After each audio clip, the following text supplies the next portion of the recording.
ನನ್ನಿಂದಾದ ಚಿಕ್ಕ ತಪ್ಪಿನಿಂದ ನನ್ನ ಜೊತೆ ಇಷ್ಟೆಲ್ಲ ಅನ್ಯಾಯ ಆಗುತ್ತೆ ಅಂತ ನಾನು ಕನಸಲ್ಲೂ ಅಂದುಕೊಂಡಿರಲಿಲ್ಲ. ನನ್ನ ಅತ್ತೆ ಮಾವ ನನ್ನ ಮನೆಯಿಂದ ಹೊರಹಾಕಿದ ಮೇಲೆ ನನ್ನ ಅತ್ತಿಗೆ ಕೂಡ ನನ್ನನ್ನು ಹೀಯಾಳಿಸೋದಕ್ಕೆ ಶುರು ಮಾಡಿದ್ರು. ಪದೇ ಪದೇ ನನ್ನ ತಪ್ಪುಗಳನ್ನು ಕೆದಕೋದಕ್ಕೆ ಶುರು ಮಾಡಿದ್ರು. ಇದರಲ್ಲಿ ನನ್ನ ತಪ್ಪು ಏನೂ ಇಲ್ಲ ಅನ್ನೋದು ಗೊತ್ತಿದ್ರು ನನ್ನ ಅತ್ತಿಗೆ ಪದೇ ಪದೇ ನನ್ನ ಮನಸ್ಸಿಗೆ ಚುಚ್ಚುವಂತಹ ಮಾತನ್ನು ಆಡ್ತಾಯಿದ್ರು. ಅಷ್ಟಕ್ಕೂ ನಾನು ನನ್ನ ಮನೆಯವರ ಒಪ್ಪಿಗೆ ತಗೊಂಡು ಅಂತಹ ಕೆಲಸ ಮಾಡಿದ್ದೀನಿ ಅಂತ ಗೊತ್ತಿದ್ರು ಪದೇ ಪದೇ ನನ್ನನ್ನು ಹೀಯಾಳಿಸ್ತಿದ್ರು. ರಾತ್ರಿಯ ಊಟವನ್ನು ತಿನ್ನೋದಕ್ಕೆಂದು ಹೇಳಿ ಅಡುಗೆ ಮನೆಗೆ ಬಂದು ಪ್ಲೇಟನ್ನು ಎತ್ಕೊಂಡು ಅನ್ನವನ್ನು ಹಾಕಿಕೊಂಡು ಸಾರನ್ನು ಹಾಕಿಕೊಳ್ಳುತ್ತಿರುವಾಗ ನನ್ನ ಅತ್ತಿಗೆ ನನ್ನ ಬಳಿ ಬಂದು, ನಿನ್ನ ಗಂಡ ದುಡಿದು ತಂದು ಹಾಕ್ತಿದ್ದಾನ, ಅದು ಹೇಗೆ ಮನಸ್ಸು ಬರುತ್ತೋ ಈ ರೀತಿ ಊಟ ತಿನ್ನೋದಕ್ಕೆ ಎಂದು ಹೇಳಿ ಪಾತ್ರೆಗಳನ್ನು ಕುಕ್ಕುವುದನ್ನು ಕೇಳಿಸಿಕೊಂಡು ಅಣ್ಣ ಬಂದ ತಕ್ಷಣ ನಾನು ಮಾತನಾಡುವ ಮುಂಚೆನೇ ಅತ್ತಿಗೆ, ಸಾರು ಹಾಕ್ಕೊಂಡ್ರೆ ಪಾತ್ರೆ ಮೇಲೆ ಪ್ಲೇಟನ್ನು ಮುಚ್ಚೋದಿಲ್ಲ, ತಿಂದ ತಟ್ಟೆ ಕೂಡ ತೊಳೆದು ಇಡೋದಿಲ್ಲ, ದಿನೇ ದಿನೇ ಏನಾದರೂ ಒಂದು ತಪ್ಪನ್ನು ಮಾಡ್ತಾನೆ ಇರ್ತಾಳೆ, ಅದನ್ನು ಹೇಳಿದ್ರೆ ನಿಮ್ಮ ತಂಗಿ ನನಗೆ ಎದುರು ಮಾತಾಡ್ತಿದ್ದಾಳೆ ನೋಡಿ, ಹೀಗೆ ನಡೀತಾ ಇದ್ದರೆ ನಿಮ್ಮ ತಂಗಿನ ಇಲ್ಲೇ ಇಟ್ಕೊಂಡಿರೋದಕ್ಕಾಗೋದಿಲ್ಲ ಎಂದಾಗ ಅತ್ತಿಗೆ ಮಾತನ್ನು ಕೇಳಿ ಒಂದು ಕ್ಷಣಕ್ಕೆ ನನಗೆ ಆಶ್ಚರ್ಯವಾಯಿತು. ಅಷ್ಟರಲ್ಲಿ ನಾನು ಅತ್ತಿಗೆ ಎನ್ನುವಷ್ಟರಲ್ಲಿ ಅಣ್ಣ ಹೇಳ್ದ, ನೀನು ತುಂಬ ಒಳ್ಳೆಯವಳು ಅಂದ್ಕೊಂಡಿದ್ದೆ ನಾನು, ಆದರೆ ನೀನು ಇಂತಹ ಕೆಲಸ ಮಾಡ್ತೀಯ ಅಂತ ನಾನು ಅಂದ್ಕೊಂಡಿರಲಿಲ್ಲ ಎಂದಾಗ ಅವನ ಮಾತನ್ನು ಕೇಳಿ ನನ್ನ ಮನಸ್ಸಿನಲ್ಲಿ ಒಂದು ರೀತಿ ದುಃಖ ಆವರಿಸಿಕೊಂಡಿತು. ನನ್ನನ್ನು ಯಾರೂ ಕೂಡ ನಂಬ್ತಾ ಇರಲಿಲ್ಲ. ನನ್ನ ತಾಯಿ ಕೂಡ ಅವರ ಜೊತೆನೇ ಸೇರಿ ನನ್ನನ್ನು ಬೈಯೋದಕ್ಕೆ ಶುರು ಮಾಡಿದ್ರು.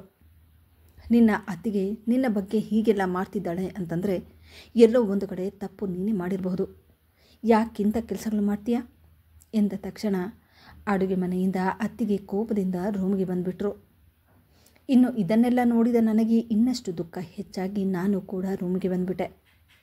ಕಳೆದ ಒಂದು ದಿನದಿಂದ ಉಪವಾಸ ಇದ್ದ ನನಗೆ ಊಟ ಮಾಡಲು ಹೋದಾಗ ಅಲ್ಲಿ ನಡೆದ ಘಟನೆಯಿಂದಾಗಿ ನಾನು ಊಟವನ್ನು ಮಾಡದೆ ಮತ್ತೆ ಹಿಂತಿರುಗಿ ರೂಮಿಗೆ ಬಂದುಬಿಟ್ಟೆ.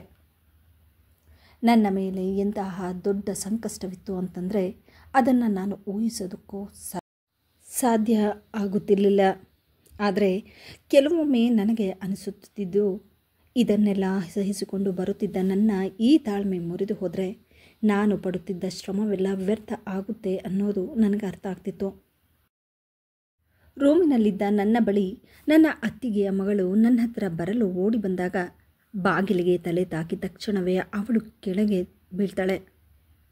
ಅದನ್ನು ನೋಡಿದ ನನ್ನ ಅತ್ತಿಗೆ ಓಡಿ ಬಂದು ಮಗುವನ್ನು ಎತ್ಕೊಂಡು ನನ್ನ ಬಳಿ ಬಂದು, ಅಯ್ಯೋ ಮಗುವನ್ನು ಬಿಡಲ್ಲ ಅನಿಸುತ್ತೆ ನೀನು ಎಂದು ಹೇಳಿ ನನ್ನ ಕೆನ್ನೆಗೆ ಜೋರಾಗಿ ಒಡೆದು ನನ್ನನ್ನು ಹೊರಗೆ ತಳ್ಳುತ್ತಾ, ನಿನ್ನಿಂದಾಗಿ ನಾವಿನ್ನೇನೇನು ಅನುಭವಿಸ್ಬೇಕೋ ಗೊತ್ತಿಲ್ಲ, ಇನ್ನು ನೀನು ಮನೇಲಿರಬಾರ್ದು, ಮೊದಲು ನೀನು ಇಲ್ಲಿಂದ ಹೋಗು ಎಂದು ಹೇಳಿ ನನ್ನ ತಳ್ಳಿದ್ರು. ಮನೇಲಿ ಬೇರೆ ಅಣ್ಣ ಹಾಗೂ ಅಮ್ಮ ಇರಲಿಲ್ಲ.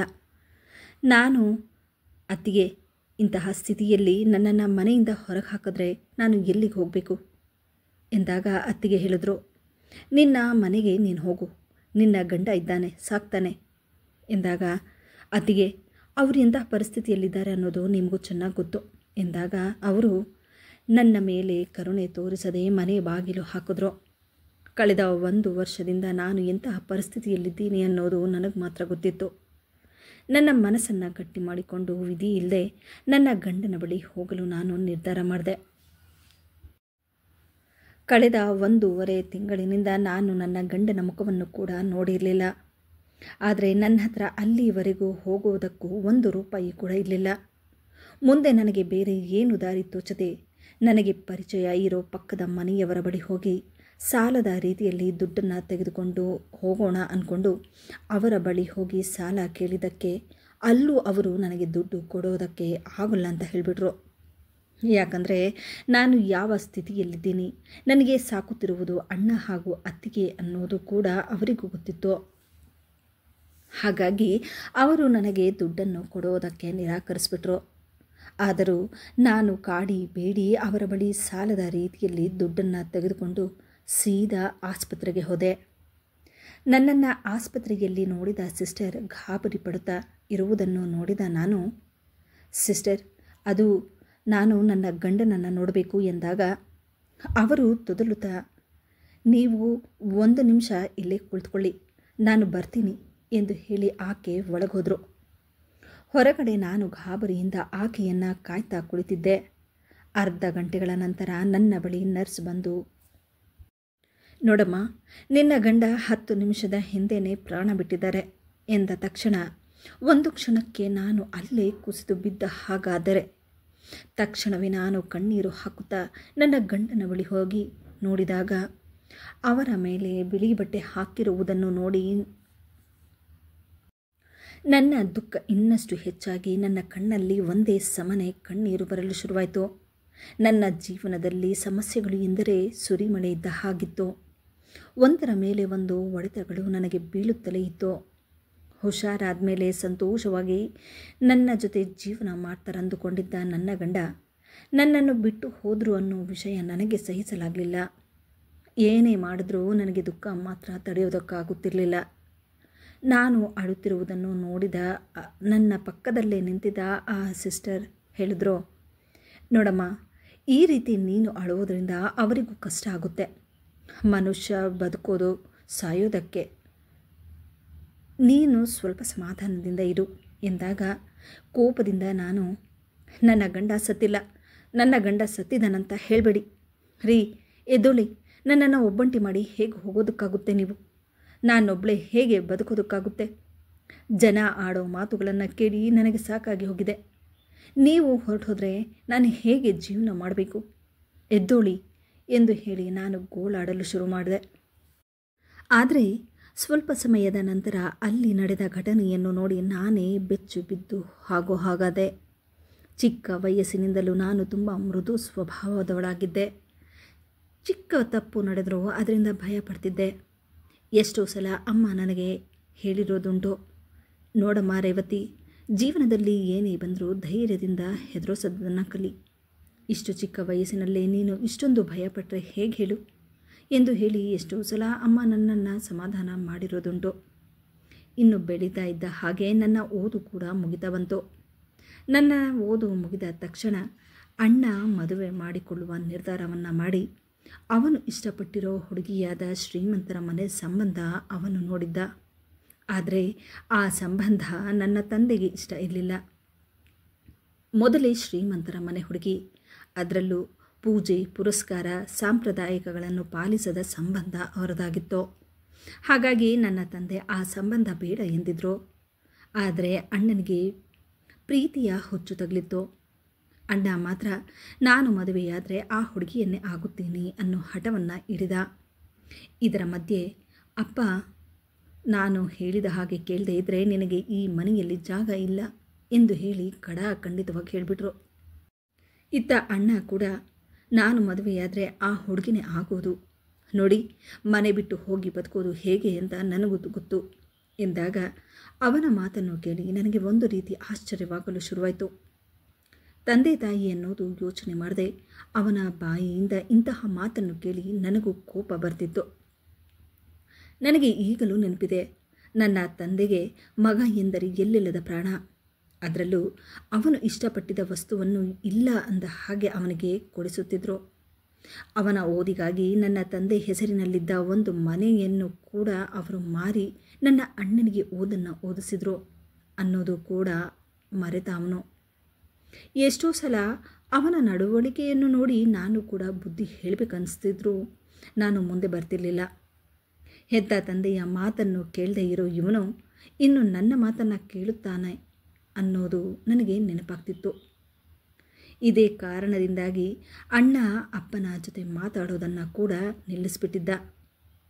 ಹೀಗೆ ಒಂದು ದಿನ ಅಪ್ಪ ಮನೆಯ ಹೊರಗಡೆ ಯೋಚನೆ ಮಾಡ್ತಾ ಕುಂತಿರುವಾಗ ಅಪ್ಪನನ್ನು ನೋಡಿ ಯಾಕೋ ನನ್ನ ಮನಸ್ಸು ತುಂಬ ಬೇಸರವಾಗಿ ನಾನು ಕೂಡ ಅಪ್ಪನ ಪಕ್ಕದಲ್ಲಿ ಕುಳಿತು, ಅಪ್ಪ ಯಾಕೆ ಇಷ್ಟು ಯೋಚನೆ ಮಾಡ್ತಾ ಇದ್ದೀಯಾ, ಏನಾಯಿತು ಎಂದಾಗ, ಹೌದಮ್ಮ, ಇನ್ನೇನು ಮಾಡಲಿ ಹೇಳು, ನಿಮ್ಮಣ್ಣ ಓದಿ ನಮ್ಮ ಹೆಸರನ್ನು ಉಳಿಸ್ತಾನೆ ಅಂದ್ಕೊಂಡಿದ್ವಿ. ಅವನಿಗೋಸ್ಕರ ನಾನು ಇದ್ದ ಮನೆಯನ್ನು ಕೂಡ ಮಾರದೆ, ತಂದೆ ತಾಯಿ ಬೆಲೆ ಗೊತ್ತಿಲ್ಲದೆ ಆ ಹುಡುಗಿಗೋಸ್ಕರ ನನ್ನನ್ನೇ ತಿರಸ್ಕಾರ ಮಾಡಕ್ಕೆ ಹೊರಟಿದ್ದಾನೆ. ಆ ಹುಡುಗಿ ಬಗ್ಗೆ ವಿಚಾರಿಸಿದಾಗ ನನಗೆ ಯಾಕೋ ಅವರು ಸರಿಯಿಲ್ಲ ಅಂತ ಅನ್ನಿಸ್ತಿದ್ದಾರೆ. ಶ್ರೀಮಂತಿಕೆಯಲ್ಲಿ ಬೆಳೆದಿರೋ ಹುಡುಗಿ ಬೇರೆ, ಮುಂದೆ ಏನಾಗುತ್ತೋ ಏನೋ ಎಂದು ಹೇಳಿ ಯೋಚನೆ ಮಾಡ್ತಾ ಕಣ್ಣೀರು ಹಾಕುತ್ತಿರುವುದನ್ನು ಆಗ ತಾನೇ ಹೊರಗಡೆಯಿಂದ ಬಂದ ಅಣ್ಣ ನೋಡಿ, ಅಪ್ಪ ಏನಾಗೋಯ್ತು ಅಂತ ಹೇಳಿ ಕಣ್ಣೀರು ಹಾಕ್ತಾ ಇದೆಯಾ? ನೀನು ಏನೇ ನಾಟಕ ಮಾಡಿದ್ರೂ ನಾನು ಮದುವೆ ಆಗೋದು ಆ ಹುಡುಗಿನೇ ಎಂದಾಗ ಕೋಪದಿಂದ ನಾನು, ಏನು ಮಾತಾಡ್ತಾ ಇದ್ದೆ ನೀನು? ತಂದೆ ಜೊತೆ ಮಾತಾಡುವ ರೀತಿನ ಇದು? ದೊಡ್ಡವ್ರ ಹತ್ರ ಹೇಗೆ ಮಾತಾಡಬೇಕು ಅನ್ನೋದು ಗೊತ್ತಿಲ್ವ ನಿನಗೆ? ಯಾರ ಹತ್ರ ಏನು ಮಾತಾಡಬೇಕು ಅನ್ನೋದು ನನಗೆ ಚೆನ್ನಾಗಿ ಗೊತ್ತು. ನಿನ್ನಿಂದ ನಾನು ಕಲಿಬೇಕು ಅನ್ನೋದೇನಿಲ್ಲ, ಇರೋದನ್ನೇ ಹೇಳ್ತಾ ಇರೋದು. ನೀನು ಸ್ವಲ್ಪ ಬಾಯಿ ಮುಚ್ಚು ಎಂದು ಹೇಳಿ ಅಣ್ಣ ಮನೆಯ ಒಳಗೆ ಬಂದುಬಿಟ್ಟ.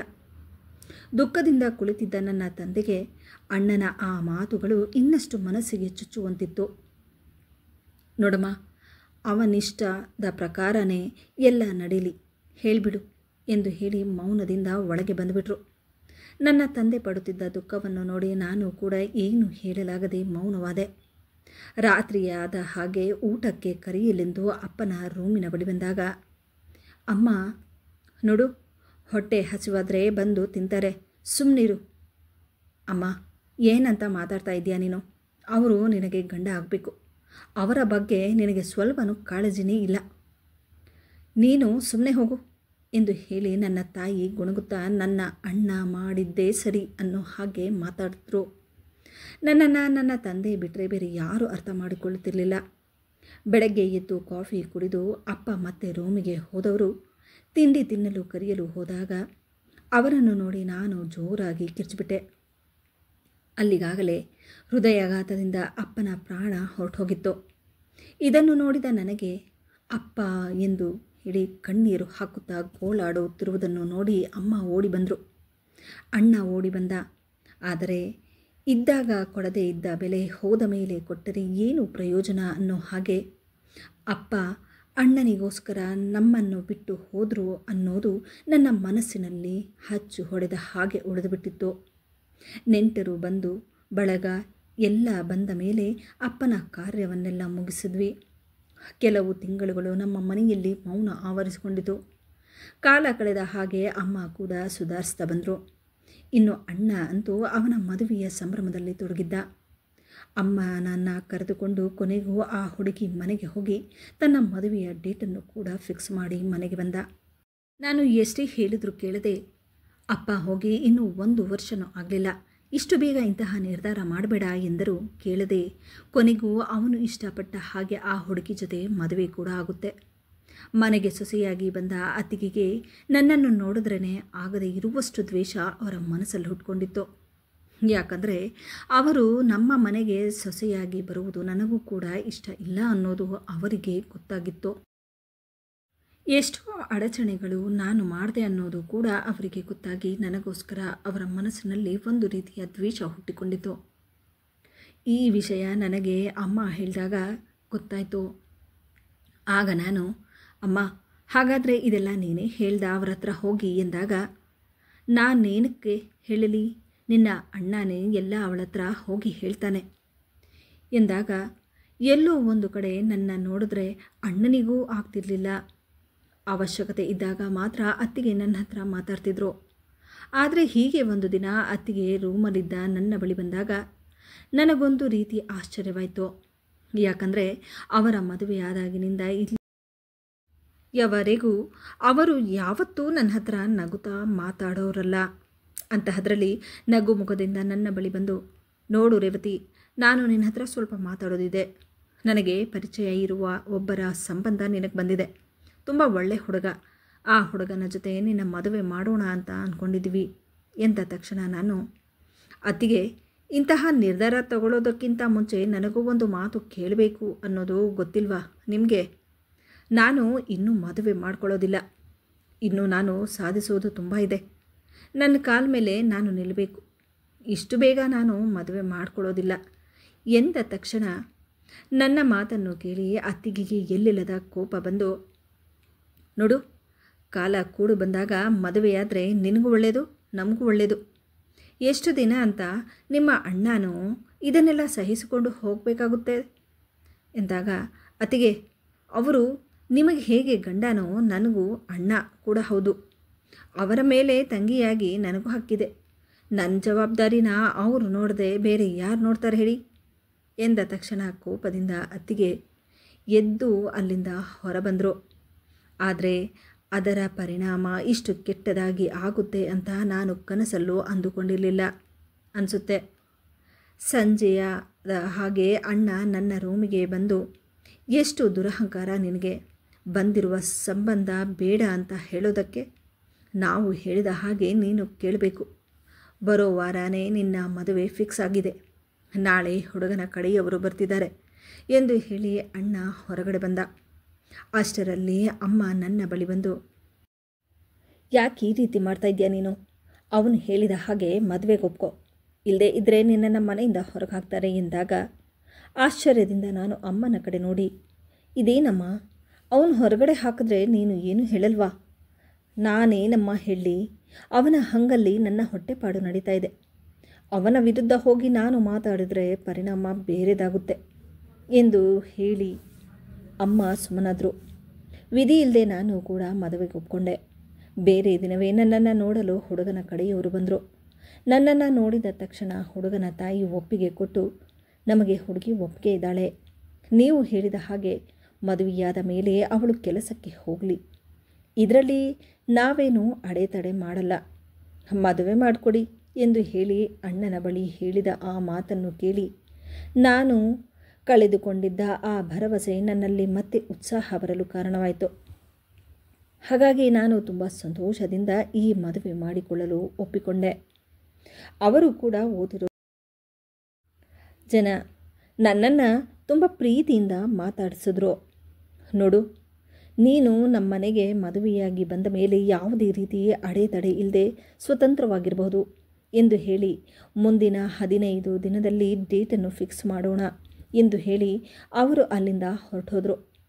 ಅವರ ಮಾತುಗಳಿಂದ ನಾನು ಕೂಡ ತುಂಬ ಸಂತೋಷವಾಗಿದ್ದೆ. ಆದರೆ ನನ್ನ ಅತ್ತಿಗೆಗೆ ಇಷ್ಟು ಒಳ್ಳೆಯ ಸಂಬಂಧ ಸಿಕ್ಕಿರೋದು ಅವರಿಗೆ ಸಹಿಸಲಾಗಲಿಲ್ಲ. ನನ್ನ ಜೊತೆ ಅವರು ಮಾತಾಡೋ ರೀತಿಯೇ ಬದಲಾಗಿ ಹೋಗಿತ್ತು. ಚಿಕ್ಕ ಪುಟ್ಟ ವಿಷಯಗಳಿಗೆಲ್ಲ ಮನೆಯಲ್ಲಿ ನನ್ನ ಜೊತೆ ಜಗಳ ಆಡೋದಕ್ಕೆ ಶುರು ಮಾಡಿದ್ರು. ಕೆಲವೊಮ್ಮೆ ನನ್ನ ಜೊತೆ ನನ್ನ ಅತ್ತಿಗೆ, ನಿನಗೆ ಪರಿಚಯ ಇದ್ದಾರಾ ಆ ಹುಡುಗ, ನಿನ್ನ ಹತ್ರ ಹೇಗೆ ಅವರು ಇಷ್ಟು ಕ್ಲೋಸ್ ಆಗಿ ಆಗೋದಕ್ಕೆ ಚಾನ್ಸೇ ಇಲ್ಲಲ್ಲ, ಇಲ್ಲಿ ಏನು ನಡೆದಿದೆ, ಅದಕ್ಕೆ ಅವರು ನಿನ್ನನ್ನು ಅಷ್ಟು ಪ್ರೀತಿಯಿಂದ ಮಾತನಾಡಿಸಿದ್ದು ಎಂದು ಹೇಳಿ ನನ್ನ ಮೇಲೆ ಅನುಮಾನ ಪಡಲು ಶುರು ಮಾಡಿದ್ರು. ಆದರೆ ಅವರ ಈ ಮಾತುಗಳಿಂದ ನನಗೆ ಯಾವುದೇ ರೀತಿ ಪರಿಣಾಮ ಆಗುತ್ತಿರಲಿಲ್ಲ. ಯಾಕಂದರೆ ನಾನು ಬಯಸಿದಂತಹ ಸಂಬಂಧವೇ ನನಗೆ ಸಿಕ್ಕಿದೆ ಅನ್ನೋ ಸಂತೋಷ ನನ್ನಲ್ಲಿತ್ತು.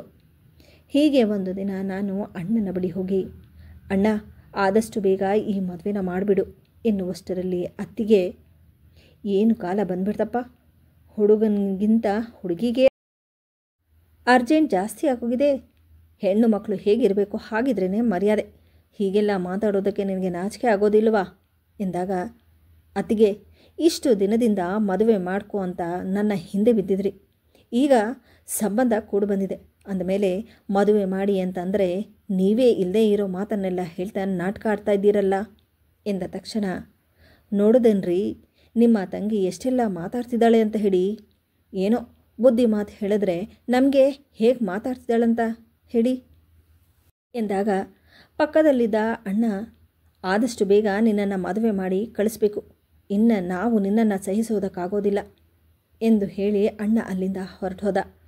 ಆದರೆ ಅವರ ಮಾತುಗಳಿಂದ ನನ್ನ ಮನಸ್ಸಿಗೆ ಯಾವುದೇ ರೀತಿ ಬೇಜಾರಾಗ್ತಿರಲಿಲ್ಲ. ನನ್ನ ಅತ್ತಿಗೆ ನನ್ನ ಬಳಿ ಬಂದು ಕೋಪದಿಂದ, ಇಷ್ಟೆಲ್ಲ ಮಾತಾಡೋ ನಿನಗೆ ಇಷ್ಟು ಈಸಿಯಾಗಿ ನಾನು ಬಿಟ್ಬಿಡ್ತೀನಿ ಅಂತ ತಿಳ್ಕೊಂಡಿದ್ಯಾ ನೀನು? ನೋಡ್ತಾ ಇರು ಮುಂದೆ ಏನೇನಾಗುತ್ತೆ ಅಂತ ಹೇಳಿ.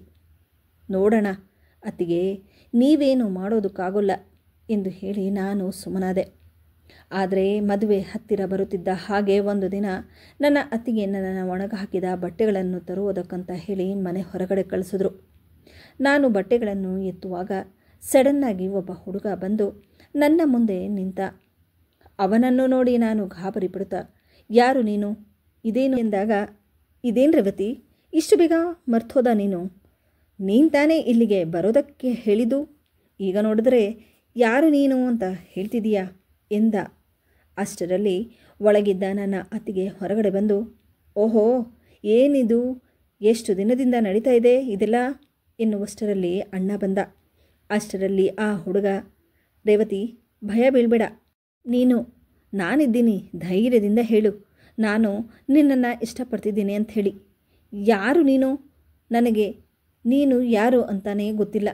ಅಷ್ಟರಲ್ಲಿಯೇ ಅಣ್ಣ ಬಂದಿದ್ದನ್ನು ನೋಡಿ ಅತ್ತಿಗೆ ನನ್ನ ಬಗ್ಗೆ ಇಲ್ಲದೇ ಇರೋ ಕತೆಗಳನ್ನು ಕಟ್ಟಿ ಅಣ್ಣನಿಗೆ ಇನ್ನಷ್ಟು ಎತ್ತಿಕೊಟ್ರು. ಆ ಹುಡುಗ ಕೂಡ ನಮ್ಮ ಅತ್ತಿಗೆಯ ಸಪೋರ್ಟಲ್ಲೇ ಇದ್ದ. ಒಂದು ಪದವು ನನಗೆ ಮಾತಾಡೋದಕ್ಕೆ ಬಿಡದೆ ಎಲ್ಲರೂ ನನಗೆ ಒಂದೇ ಸಮನೆ ಬೈಯೋದಕ್ಕೆ ಶುರು ಮಾಡಿದ್ರು. ಅತ್ತಿಗೆಯಿಂದಾಗಿ ಇದರ ಬಗ್ಗೆ ಹುಡುಗನ ಕಡೆಯವರಿಗೂ ಗೊತ್ತಾಗಿ ಅವರು ಈ ಸಂಬಂಧವನ್ನು ಮುರಿದುಬಿಟ್ರು. ಎಷ್ಟು ಕನಸುಗಳನ್ನು ಕಟ್ಟಿಕೊಂಡು ಹೊಸ ಜೀವನಕ್ಕೆ ಕಾಲಿಡಬೇಕಾಗಿದ್ದ ನನಗೆ ನನ್ನ ಅತ್ತಿಗೆ ಬೇಕಂತಲೇ ಇಂತಹ ಕೆಲಸ ಮಾಡಿದ್ರು ಅನ್ನೋದು ಕೂಡ ನನಗೆ ಗೊತ್ತಾಯಿತು. ಕೊನೆಗೂ ಆ ಸಂಬಂಧವನ್ನು ಮುರಿದು ನನ್ನ ಜೊತೆ ಸಂಬಂಧ ಇದೆ ಎಂದು ಬಂದ ಆ ಹುಡುಗನ ಜೊತೆಗೆ ನನ್ನ ಮದುವೆ ಕೂಡ ಮಾಡಿಬಿಟ್ರು. ಆದರೆ ಮದುವೆಯಾದ ಮೇಲೆ ಅವರ ಮನೆಗೆ ಹೋದಾಗ ಆ ಹುಡುಗನ ತಾಯಿ ನನ್ನನ್ನು ಒಂದೇ ಸಮನೆ ನೋಡ್ತಾ ಕೋಪದಿಂದ ತನ್ನ ಮಗನ ಬಳಿ, ಯಾರೀ ಹುಡುಗಿ, ಏನಿದೆಲ್ಲ ಎಂದಾಗ ನನ್ನನ್ನು ಮದುವೆಯಾದ ಹುಡುಗ, ಅಮ್ಮ, ಇವಳನ್ನು ನಾನು ಮದುವೆಯಾಗಿದ್ದೀನಿ, ಇವಳು ನನ್ನ ಹೆಂಡತಿ, ಇನ್ನು ಮೇಲೆ ಇವಳು ಈ ಮನೆಯಲ್ಲೇ ಇರ್ತಾಳೆ. ನನಗೆ ಯಾವ ರೀತಿ ಮರ್ಯಾದೆ ಕೊಡ್ತಾ ಇದ್ರೋ ಇವಳಿಗೂ ಅದೇ ರೀತಿ ಮರ್ಯಾದೆ ಕೊಡಿ. ಇದಕ್ಕೇನಾದರೂ ನೀವು ಒಪ್ಕೊಳ್ದೆ ಹೋದರೆ ನಾನು ಮನೆಯಿಂದ ಹೊರಗೆ ಹೋಗ್ತೀನಿ. ಅಮ್ಮ, ಹೊರಗಡೆ ನನಗೆ ಸ್ವಲ್ಪ ಕೆಲಸ ಇದೆ, ನಾನು ಬರ್ತೀನಿ ಎಂದು ಹೇಳಿ ನನ್ನ ಮದುವೆಯಾದ ಆತ ನನ್ನನ್ನು ಅವರ ಮನೆಯಲ್ಲಿ ಬಿಟ್ಟು ಹೊರಗಡೆ ಹೋದ. ನೋಡಲು ಅವರ ಮನೆ ತುಂಬ ದೊಡ್ಡದಾಗಿತ್ತು. ನೋಡೋದಕ್ಕೂ ತುಂಬ ಒಳ್ಳೆ ಜನ ಅನ್ನಿಸ್ತಿದ್ರು. ಅವರ ಮನೆಯಲ್ಲಿದ್ದ ಅವನ ತಂಗಿ ನನ್ನನ್ನು ಅವರ ರೂಮಿಗೆ ಕರೆದುಕೊಂಡು ಹೋದಳು. ಸಂಜೆಯಾಗುತ್ತಿದ್ದ ಹಾಗೆ ನನ್ನನ್ನು ಮದುವೆಯಾದ ರಾಜೇಶ್ ಎನ್ನುವಾತ ಮನೆಗೆ ಬಂದು ರೂಮಲ್ಲಿದ್ದ ನನ್ನ ಬಳಿ ಬಂದ. ಅವನಿಗಾಗಿ ನನ್ನ ಮನಸ್ಸಿನಲ್ಲಿ ದ್ವೇಷದ ಬೆಂಕಿ ಉರಿಯುತ್ತಿತ್ತು. ಅವನನ್ನು ನೋಡಿದ ತಕ್ಷಣ ಕೋಪದಿಂದ, ಹೀಗೆಲ್ಲ ಮಾಡ್ತಿಲ್ಲ ನೀನು, ಏನು ಸಿಕ್ತು ನಿನಗೆ ಎನ್ನುವಷ್ಟರಲ್ಲಿ ಆತ ಅವನು ಮಾಡಿದ ಕೆಲಸದಿಂದ ಪಶ್ಚಾತ್ತಾಪದಿಂದ ನನ್ನನ್ನು ನೋಡ್ತಾ, ನನಗೆ ಗೊತ್ತು ನಾನು ಎಷ್ಟು ದೊಡ್ಡ ತಪ್ಪು ಮಾಡಿದ್ದೀನಿ ಅಂಥೇಳಿ. ಇದರಲ್ಲಿ ನಂದೇನೂ ತಪ್ಪಿಲ್ಲ, ದಯವಿಟ್ಟು ನನ್ನನ್ನು ಕ್ಷಮಿಸ್ಬಿಡು. ಇದಕ್ಕೆಲ್ಲ ಕಾರಣ ನಿಮ್ಮ ಅತ್ತಿಗೆನೇ. ನೀನು ಸಂತೋಷವಾಗಿರುವುದು ನಿಮ್ಮ ಅತ್ತಿಗೆಗೆ ನೋಡೋದಕ್ಕಾಗ್ತಿಲ್ಲ. ಅವರ ಗಂಡನಿಗಿಂತ ನೀನು ಮದುವೆ ಮಾಡಿಕೊಳ್ಳುವ ಹುಡುಗ ಒಳ್ಳೆ ಶ್ರೀಮಂತ ಅಂತ ಹೇಳಿ ಹೇಗಾದರೂ ಮಾಡಿ ಈ ಮದುವೆನ ನಿಲ್ಲಿಸಬೇಕು ಅಂತ ಹೇಳಿ ಅವತ್ತು ನನಗೆ ಫೋನು ಮಾಡಿ ದುಡ್ಡಿನ ಆಸೆನ ತೋರಿಸಿ ಈ ಮದುವೆನ ನಿಲ್ಲಿಸೋದಕ್ಕೆ ಹೇಳಿದ್ರು. ಆದರೆ ನಾನೇನೋ ಈ ಮದುವೆನ ನಿಲ್ಲಿಸ್ಬಿಟ್ಟೆ. ಆದರೆ ಈ ರೀತಿ ನಿನ್ನ ಜೊತೆ ನನ್ನ ಮದುವೆ ಆಗುತ್ತೆ ಅಂತ ನಾನು ಕೂಡ ಅಂದ್ಕೊಂಡಿರಲಿಲ್ಲ. ಇಷ್ಟಾದಮೇಲೂ ನಾನು ಸುಮ್ಮನೆ ಇದ್ದರೆ ಆಗೋದಿಲ್ಲ. ನಡೆದ ವಿಷಯವನ್ನೆಲ್ಲ ನಿಮ್ಮ ಅಣ್ಣನ ಹತ್ರ ಹೇಳಿ ನಾನು ಮಾಡಿದ ತಪ್ಪನ್ನು ಒಪ್ಕೊಳ್ತೀನಿ ಎಂದಾಗ, ಹಾಗಾದರೆ ನನ್ನ ಜೀವನ ಏನಾಗಬೇಕು?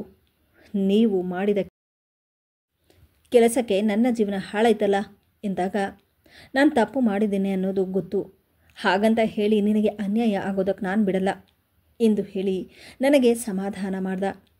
ಆದರೆ ತಾಳಿ ಕಟ್ಟಿದ ಮೇಲೆ ಏನು ಹೇಳಿ ಏನು ಪ್ರಯೋಜನ? ನನ್ನ ಅತ್ತಿಗೆ ಇಷ್ಟು ಕೀಳು ಮಟ್ಟಕ್ಕೆ ಇಳಿತಾರೆ ಅಂತ ನಾನು ಕನಸಲ್ಲೂ ಅಂದ್ಕೊಂಡಿರಲಿಲ್ಲ. ಹಣೆ ಬರಹಕ್ಕೆ ಹೊಣೆ ಯಾರು ಎನ್ನುವ ಹಾಗೆ ಆತ ಮಾಡಿದ ಕೆಲಸಕ್ಕೆ ಪಶ್ಚಾತ್ತಾಪದಿಂದ ತಪ್ಪನ್ನು ಒಪ್ಪಿಕೊಂಡು ನನಗೆ ನ್ಯಾಯ ಕೊಡಿಸ್ತೀನಿ ಎಂದಾಗ ಎಲ್ಲೋ ಒಂದು ಕಡೆ ನಾನು ಕೂಡ ನನ್ನ ಮನಸ್ಸನ್ನು ಗಟ್ಟಿ ಮಾಡಿಕೊಂಡು ನನ್ನನ್ನು ನಾನು ಸಮಾಧಾನ ಮಾಡಿಕೊಂಡೆ. ಆದರೆ ವಿಧಿಯ ಆಟ ಬಲ್ಲವರು ಯಾರು ಅನ್ನೋ ಹಾಗೆ ಇದೆಲ್ಲ ನಡೆದ 3-4 ದಿನಗಳ ನಂತರ ನನ್ನನ್ನು ಮದುವೆಯಾದ ನನ್ನ ಗಂಡ ನನ್ನ ಬಳಿ ಬಂದು, ನೋಡು, ನಾನು ಇವತ್ತು ನಿಮ್ಮ ಮನೆಗೆ ಹೋಗಿ ನಿಜಾನ ಹೇಳಿ ಬರ್ತೀನಿ. ಇದರಲ್ಲಿ ನಿಂದೇನೂ ತಪ್ಪಿಲ್ಲ. ಇದಕ್ಕೆಲ್ಲ ಕಾರಣ ನಿಮ್ಮ ಅತ್ತಿಗೆ ಅನ್ನೋದನ್ನು ನಿಮ್ಮ ಅಣ್ಣನ ಹತ್ರ ಹೇಳಿ ಬರ್ತೀನಿ ಅಂತ ಹೇಳಿ ಹೋದ. ಆದರೆ ಸಂಜೆ ಮನೆಗೆ ಬರುವಾಗ ರಾಜೇಶ್ನ ಆಕ್ಸಿಡೆಂಟ್ ಆಗಿ ಆತನನ್ನು ಆಸ್ಪತ್ರೆಗೆ ಸೇರಿಸಿದ್ದಾರೆ ಅನ್ನೋ ವಿಷಯ ಗೊತ್ತಾಗಿ ನಾನು ಇನ್ನಷ್ಟು ಕುಗ್ಗಿ ಹೋದೆ.